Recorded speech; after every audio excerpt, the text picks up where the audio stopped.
አንተ የማትረባ አንተ ማፈሪያ ለምንድን ነው እዚህ ይዘኸኝ የመጣው? ባርኮት አዴን ያፈቅራታል።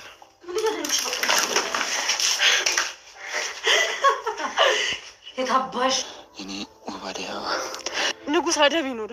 ጫፌን እንዳነካኝ ዞር በልልኝ። ልቀቀኝ።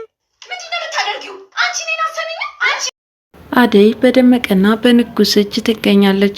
አስሯታልም እንዲፈቷት እየተማጸነች ቢሆንም እነሱ ግን ፈቃደኞች ሊሆንላት አልቻሉም። በተለይ ንጉስ መፍታቱን እፈታሻለሁ ግን ከዚህ ቦታ ፈቀቅ እንድትይ አልፈቅድልሽም እያላት ነው። በሌላ በኩል ዛሬ ፍቅርን አደይ በጣም ተበቅላታለች።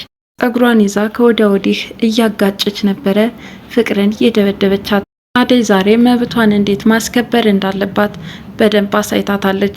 ፍቅር በዚህ ልክ ያልጠበቀቻት አደይ ዛሬ ጉድ ሰርታታለች። ሰላም ጤና ይስጥልን ውድ የቻናሌ ቤተሰቦች እንደምናላችሁ በያላችሁበት በዓለም ዳርቻ ሰላማችሁ ይብዛ እያልኩኝ አደይ ክፍል 33ን የምናይ ይሆናል። አደይ ትታው የወጣችውን የ2 ወር ደሞዟን ለመውሰድ ወደነ ፍቅር ቤት ተከስታለች። ታዲያ ወደነ ዴቭ ክፍል በምታመራበት ሰዓት ዴቭና ፍቅር አንድ ላይ ተኝተዋል። ይህንን ማየት አላምንም በማለት አደይም ባየችው ነገር ተደናግጣ ትወርዳለች። ሌላ ጓደኛ ለምለም ደሞዟን ይዛ ባለመውጣቷ በጣም ተበሳጭታባታለች። ለምን አንገቷን ይዘሽ ደሞዝሽን አትቀበይም? አናደሽኛል፣ ለምን ወረድሽ እያለቻት ነው። ባርኮትና ኤላም ወዲያውኑ ይከሰታሉ። ለምለም ታዲያ ባርኮት ይኸውልህ ደሞዟን አልወሰደችም፣ አሁን ደላላ ጋር ልንሄድ ስለሆነ እባክህን የሰራችበትን ደሞዟን ስጣት በማለት ባርኮትን ጠየቀችው። ባርኮትም እንዴት አልወሰደችም አለ። ይኸው አልወሰድኩም ከገባው ጀምሮ በማለት አደይም ደሞዟን እንዳልወሰደች እየተናገረች ነበር።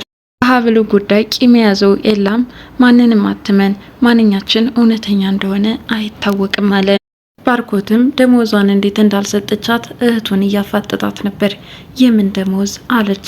ባርኮትም ይኸውልሽ አደይ እማዬ ያንቺን መውጣት አልፈለገችም፣ እናም እዚህ እየሰራሽ እንድትቆይ በማለት ይጠይቃታል። አደይም እናንተ ውጪ ያላችሁኝ እንጂ እኔ ግን ከበቃኝ ቆይቻለሁ። የሊዲያና የፍቅርን ጸባይ ችሎ መኖር በጣም ከብዶ የነበረ አለችው። ለምለምም ይበቃታል፣ እንደውም እኔ አደይም በሆን እዚህ ቤት አንድ ቀን መስራት አልችልም ነበር፣ በተለይም የፍቅርን ጸባይ ችሎ አለች። ታዲያ ምን ለማለት እየሞከርሽ ነው አለች ፍቅር። እሷም ከገባሽ ይበቃሻል በማለት መለሰችላት። ባርኮትም እሺ በቃ እዚህ መቆየት ከደበረሽ ከኤላ ጋር መቆየት ትችያለሽ አላት። ኤላም ፈቃደኛ ሆነላት። እሷ እስከፈለገች ድረስ ከለምለም ጋር መኖር ትችላለች በማለት መለሰላት። አደይም የምትኖርለት አላማ እንዳላትና ብር እንደሚያስፈልጋት ለእናቷም መላክ እንደምትፈልግ እየነገረቻቸው ነበረ። ነገረኛዋ ፍቅርም ልትለሚ መጣሽ እንጂ አሁንስ ለምን መጣሽ አለች። አደይም እኔ ለማኝ አይደለውም፣ በላቤ የለፋውበትን የደከምኩበትን ጥየቃ ነው የመጣሁት በማለት ጥያቄዋን አስከተለች። ባርኮትም ተናደደ። ለምን የሰጠውሽን ገንዘብ አስተጫትም ለደሞዝ እያልሽ ትወስጃ አልነበረም በማለት ያፋጠጣት ነበር። ፍቅርም ለትምህርት ቤት ክፍያ እንደከፈለችው እየነገረችው ነበር። ለትምህርት ቤት ብለሽ ለምን አትጠይቂኝም አላት። አደይም አሁን አልፈልግም፣ ከፈለግሽ ቆይተሽ ትሰጭኛለሽ ስላለችኝ እያለች መዋሸቷን ቀጠለችበት። ታዲያ የዚህን ጊዜ አደይ በጣም ተናደደች። በውሸት ላይ ውሸት አትደራርቢ፣ እኔና አንቺ ስለ ብር አውርተን አናውቅም በማለት አጋለጠቻት። ባርኮትም የስራ ስልክ ስለተደወለበት ከቻልሽ እዚህ ቆይ፣ ካለዛ ደግሞ ከኤላ ጋር ቆይ ብሏቸው ተሰናብቷቸው ይሄዳል። ኤላና ለምለም ወደ ቤታቸው ሲመለሱ ከኛ ጋራ ትሄጃለሽ ወይ ብትላትም ፍቅር የምታስረዳኝ ነገር ስላለ እናንተ ሄዱን በኋላ እመጣለሁ አለች አደይ። ነገረኛዋ ፍቅርም እዚህ መቆየትሽ ካልቀረ የሚሰራ ስራ አለ አለቻት። እኔ ስለ አንቺ ስራ አይመለከተኝም፣ ይልቅስ አንድ የምጠይቅሽ ጥያቄ አለኝ። እንዴት አድርገሽ ነው ደመቀን በሐሰት እንዲመሰክር ያሳመንሽው አለቻት። ደመቀ ማለት የሰፈሬ ልጅ፣ ጎረቤቴ፣ ዘመዴ የሚል ሰው አይደለም። ገንዘብ ካለ ሁሉንም ማድረግ ይችላል አለቻት። የዚህን ጊዜ አደይ ተነሳችና ነቀቻት። ጸጉሯንም ይዛ አፍተለተለቻት። ነገረኛዋ ግን ራሷን ተይዛ እንኳና ዝም ማለት አልቻለችም። አንቺ ችጋራም እያለች እየተሳደበች ነበረ።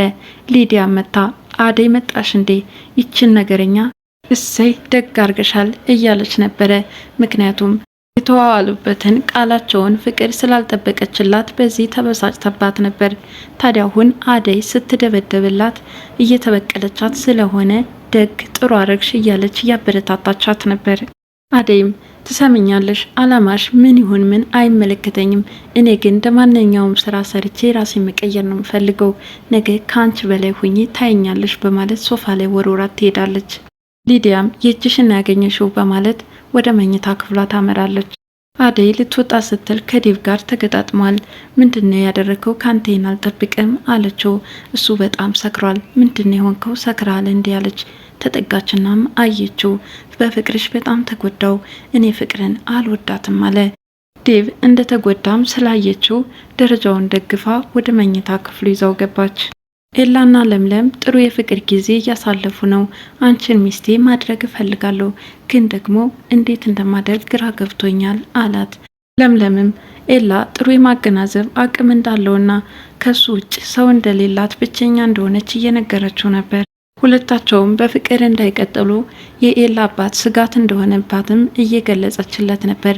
ብቻ ግን አንተን አይወሰዱብኝ እንጂ የሚፈልጉትን አይነት ሚስት ለመሆን ዝግጁ ነኝ፣ አንተ ጋር ሰራተኛ እንኳ ሆኜ ብኖር ደስተኛ ነኝ አለችው። ሊዲያ አንቺ ፍቅር እያለች ጠራቻት። ታዲያ ጥሪዋን ሰምታ እየሮጠች የመጣችው ፍቅርም ከሊዲያ ጋር ግብ ግብ ይገጥማሉ። አቅመቢሷ ሊዲያንም ሶፋ ላይ እያንከባለለቻት ነበር። ዋጋሽን ነው የምሰጥሽ፣ ከዚህ በኋላ አደይ እንደወጣለች አንቺ ነሽ የቀረሽኝ እያለቻት ነበር። ዴቭ አደይን እንዳትሄድበትና በጣም እንደሚወዳትና እንደሚያፈቅራት እየነገራት ነበረ። አደይም በዚህ ሁሉ ችግር ውስጥ እንደምትወደኝ ቢገርመኝም እኔ እናንተ ግን አብረን መሆን አንችልም አለችው። ዴቭም እና ልትሄጂ ከሆነ እኔም አብሬሽ እሄዳለሁ በማለት ሊነሳ እየተንገዳገደ ባለበት ሰዓት ፍቅር ትገባለች። ነገረኛዋ ፍቅርም ምን እያደረግሽ ነው? ድክመቱን ተጠቅመሽ ምን ልታደርግ የፈልገሽ ነው? በማለት ጉሮሮዋን ታንቃታለች። አደይም ታዲያ አንቺ እንዳሰብሽው አይደለም፣ ምንም አላደረግንም በማለት ወርውራት ትወጣለች። ታዲያ እታች ሰክራ የወደቀችው ሊዲያም ምን ነው ፍቅርን ሳትገይልኝ ልትወጭ ነው ወይ አለቻት። የት ልትሄጂ ነው በማለትም ጠየቀቻት። ከኤላ እንደምትሄድ ነገረቻት። እኔም አብሬሽ እሄዳለሁ፣ ከኤላ ጋር ነው መኖር የምፈልገው አለቻት። አደይም ከኤላ ምን ትሰሪያለሽ? ምን ልታደርጊ ትሄጃለሽ? አለቻት። ከኤላ ጋር መኖር እንደምትፈልግና ለምለምም ከኤላ እንድትርቅላት እየነገረቻት ነበረ። ታዲያ አደይ ለነገሩ ምንም ትኩረት ሳትሰጣት ወዲያውኑ ትታት ትወጣለች። ደመቀና ንጉስ የአደይን መምጣት እየተጠባበቁ ነው። መንገድ ላይ ሆነውም ከሩቅ ይመለከቷታል። ራሷን ይዛ እየተንገዳገደች የምትሄደው አደይ ከተወሰነ እርምጃዋ በኋላ ወዲያውኑ ተንገዳግዳ ትወድቃለች። ወዲያውኑ እየተሯሯጡ መጥተው አነሷት። ለምለም የአደይ መቅረት በጣም አሳስቧታል። አደይ እኮ ቀረች አለች። ምናልባትም ከፍቅር ጋር ተስማምተው መኖር ጀምራ ይሆናል አለች። ፍቅር ምን ያህል አደገኛ ሴት እንደሆነች ለኤላ እየነገረችው ነበር። አደይ ሳላት አደይ በጣም መልካም ልጅና ርቆ አሳቢ እንደሆነችም ነገረችው። ለምለምም ለምን እንደዚህ አይነት ጥያቄ እንደጠየቃት ኤላን እያስጨነቀችው ነበረ።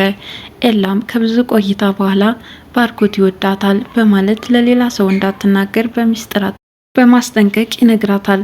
እኔ እኮ ዴቭ ነበር የሚወዳት የሚመስለኝ፣ አደይን የምታሰቃያት ምናልባትም ዴቭ ስለሚወዳት ከቅናት የተነሳ ነው በማለት አስብ ነበረ። ለካ ወንድሟ ነው አለች። በነገራችን ላይ ዴቭ የሚወዳታል አለችው። በግምት አታውሪ በማለት ይነቅፋታል። ኤላም አይ እኔ እኮ ካንተ ጋር ብዙ ነገር አወራው፣ አሁን ሄጄ ነገሮችን ማስተካከል አለብኝ በማለት ለመሄድ እየተዘጋጀች ሳለ ኤላ ራሷን እንድትጠብቅ እያስጠነቀቃት ነበር። ዴቭ ከተኛበት ሲነቃ ፍቅር ካጠገቡ ተኝታለች። ምን ትሰሪያለሽ አለ። ተደናገጠም። ታዲያ ወደ ታች በመውረድ ሊዲያን ሳያት ሶፋ ላይ ሰክራ እንደወደቀች ነበረ። ተነሽ መኝታ ክፍል ተኛ አላት። እሷ ግን ተወኝ እዚህ ልተኛበት እያለችው ነበር። ታዲያ ዴቭም አንስቶ ወደ መኝታ ክፍል እንድትተኛ ያደርጋታል። አደይም ፍለጋ ኤላ ወደ ነባርኮት ቤት መጥቷል። አደይ በማለትም ጥሪ ይጀምራል። ዴቭም ካንተ ቤት አልመጣችም እንዴ? እኔ እኮ በእንቅልፍ ልቤ ሆኜ ኤላ ቤት ስትለኝ ሰምቻት ነበረ፣ እንዴት አልመጣችም አለ። አይ ከኔ አልመጣችም፣ ምናልባትም ለስራ ፍለጋ ደላላ ቤት ሄዳ ይሆናል። አደይ ደላላ ቤት አለ። ዴቭም ተደናገጠ። በቃ ልሄድ በማለት ኤላም ተሰናብቶት ይሄዳል።